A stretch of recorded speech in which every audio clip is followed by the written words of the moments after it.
So you're at a restaurant, the bill's $59, but you leave $72.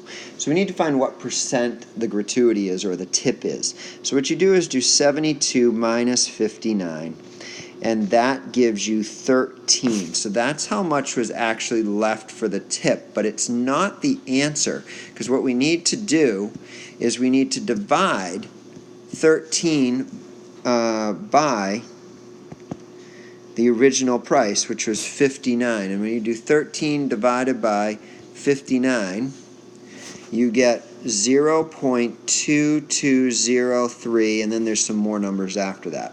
Then we need to multiply this number by 100. So we're going to do times 100, which gives you 22.03%. And then it says round to the nearest whole percent. So that means that instead of 22.03%, we're actually just going to have 22%. For assessments, do not enter the percent sign, just 22.